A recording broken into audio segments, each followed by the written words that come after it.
Here we are showing the steps of plasmid DNA isolation from PUC18 contained in E. coli strain DHF alpha. All the materials required for the practical are displayed here, like the micropipette, Eppendorf tube, and pipette of various sizes, and chemicals like GT, NaOH, and potassium acetate. These are some samples for the experiment obtained by growing culture overnight and then centrifuging it for 10 minutes at 5000 rpm and decanting the supernatant and taking the pellet. This is GTE, which stands for glucose tris EDTA. We are adding 200 microliter of this in our Eppendorf tube containing a sample/pellet.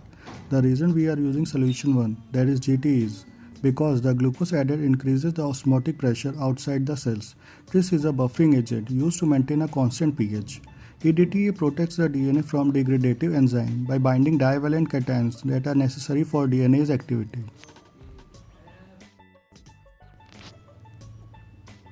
Discard the Eppendorf pipette tip after use and incubate the tube at room temperature for 15 minutes. Eppendorf tubes with GT and pellet. Now we will add 400 microliter of solution 2, that is 1% STS, 0.2 norm NaOH into the tube and invert mix. Incubate at room temperature for 15 minutes. We are using solution 2 because the alkaline mixture ruptures the cell and the detergent breaks apart the lipid membrane and solubilizes cellular proteins. NaOH also denatures the DNA into single strand. Eppendorf tubes with solution 2 in them. Now we will add 200 microliters of solution 3, that is 3 molar potassium acetate, into the tube. The reason we are using solution 3 is because it forms an insoluble precipitate of SDS, lipid, protein and neutralizes the NaOH from the previous step. At neutral pH, DNA renatures. Now invert mix and incubate at room temperature for 5 minutes. Eppendorf tube with solution 3 in them.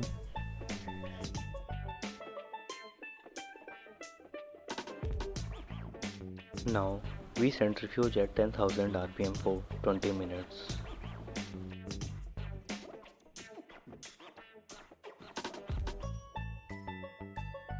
Now we are taking 600 microliter of the supernatant into a fresh tube.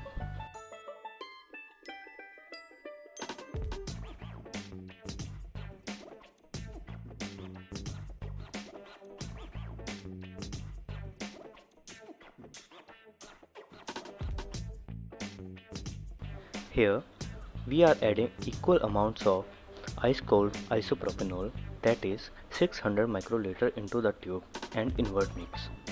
We are using isopropanol as it precipitates DNA from the solution.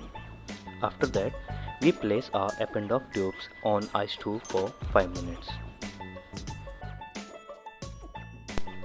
We will once again centrifuge at 10,000 rpm for 20 minutes.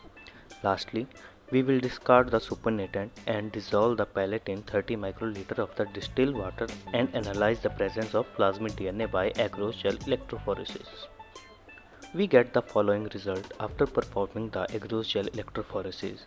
Here, we can see a base pair ladder on the leftmost side of the gel ranging from 564 base pair to 21,226 base pairs. In the right side, we can see the plasmid DNA in various spatial orientation like supercoiled, linear and relaxed open circular form. So, for better understanding the result, let's quickly take a look at different spatial forms in which plasmid DNA can exist. Plasmid DNA can exist in 3 different interchangeable types of conformations, each having different relative mobilities but same size. The supercoiled state, as you can guess, is very tightly coiled and thus compact and face less friction from the gel matrix and is the fastest to reach the end of the matrix. The open circular state is very loosely coiled and have a ring-like structure and thus have the least relative mobility of the 3 states. The linear state is somewhere between the supercoiled and open circular state in terms of relative mobility and thus reaches the gel end after the supercoiled state and before the open circular state. Lastly, I would like to remind everyone to always store DNA below or around -20 degrees centigrade and to avoid micropipette tips contamination.